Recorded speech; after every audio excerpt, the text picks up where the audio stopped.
Today, we're talking about the 12 psychological hacks that can help you save some money. Saving money has been a challenge for many people, but by understanding how our brains work and using a few psychological tricks, you can get yourself ahead of the average person when it comes to saving money. The first hack is what I call the 30-day rule. When you feel the impulse to buy anything, make the conscious effort to wait 30 days before buying it. When you do this, a few things will happen.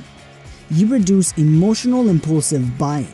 This is great because it works immediately, but if you do this consistent enough, this will actually become a natural behavior. So when the feeling of purchasing something begins to happen, your natural behavior will be to wait. And chances are that you won't feel the desire for that product anymore after you've waited for 30 days.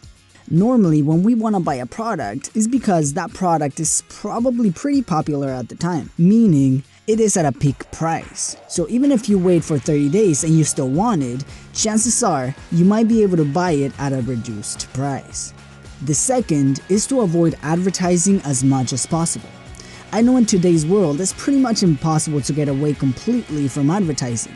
I mean, simply going to the grocery store and walking by the checkout line, you are being advertised with many different products. And the truth is, companies pay a lot of money to hack the psychology of the consumer to make them want to buy. So staying away from them altogether, as much as you can be very helpful. Think about it. A lot of the products you buy are because you saw a form of advertising. Number 3, automate your savings. I know, saving money can be difficult, especially if your expenses always seem to keep up with your income. This can make it really hard to save. But by automating a portion of your income to go straight to your savings will make it much easier for you to save money because, well, you don't have to do anything. And our brains are very adaptable. Chances are that after a couple of months, you won't even notice that you're putting away that 10% of your income. Your brain will naturally adapt. Number 4, if you do this, you will be surprised of how powerful this little hack can be.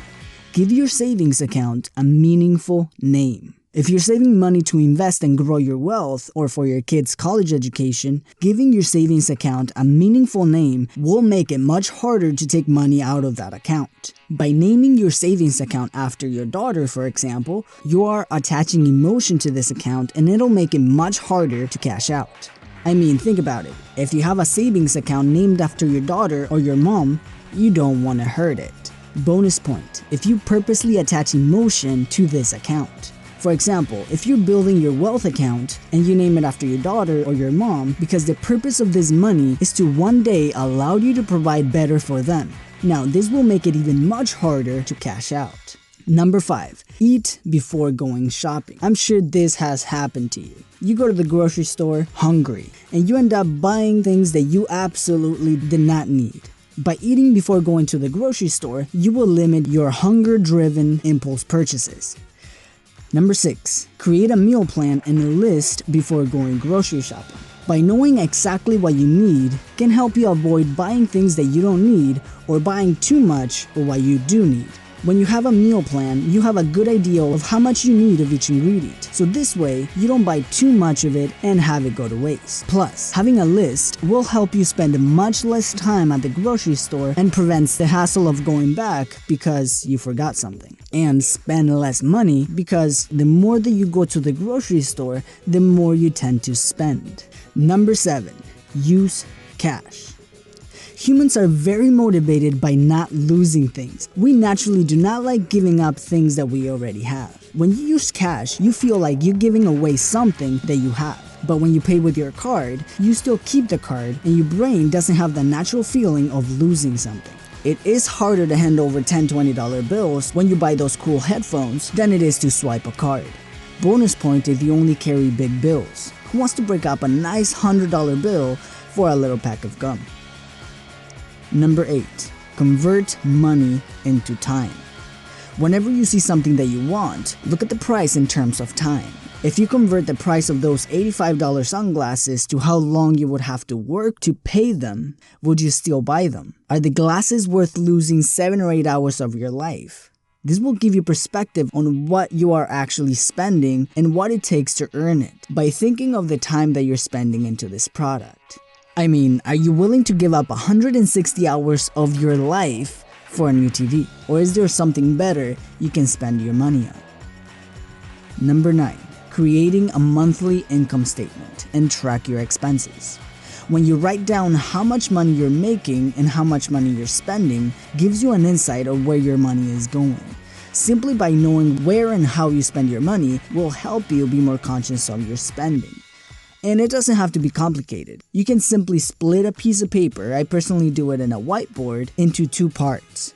One is for your income and another one is for your expenses. Then you simply keep track of how much money you're making on one side and how much money you're spending on the other. Then at the end of the month, you see if you had a surplus of money or a deficit of money. If you had a deficit, you gotta practice the tips on this video. Number 10. Keep track of your net worth. So let's say that after doing all of these tips, you were able to save an extra $600. And if you don't have any savings in your monthly income statement, you write down your net worth. You put down these $600. And every month, you update your net worth. There's a funny thing that happens when you write down your net worth. You won't feel very comfortable if it goes down next month, because this number represents your worth. Not your worth as a person, but your economic worth. And we don't like to feel like our worth is going down. And we get excited when it's going up. Number 11. Spend money on yourself. Okay, we're talking about saving money and now I'm telling you to spend money. Yes, I am. The reason why many people are not able to save money is because they spend lots of money on things they don't need. Now, it's sort of a craving. You feel good when you treat yourself. So instead of suppressing that part of yourself that wants to enjoy, give it a budget to have fun. You can allow a small percentage of your income to be used for fun. This can actually help you save because if you're always saving, this part of yourself that likes to spend might actually sabotage your efforts. Plus, you get to have fun and you won't feel negative about saving. Number 12. Make more money. Think about it. If you make $3,000 a month and you can only save $800, you can work to increase your income to $4,000 and now you can save $1,800. Of course, this is assuming that you do not raise your expenses when your income goes up. Otherwise, you'll just work harder, but you won't have anything in the bank to show for it. And these are the 12 psychological hacks that you can use today to start saving money. If you like videos like this, make sure to subscribe. Let me know what are the topics that you are the most interested in learning. As always guys, thank you for watching, and now we'll see you in the next video.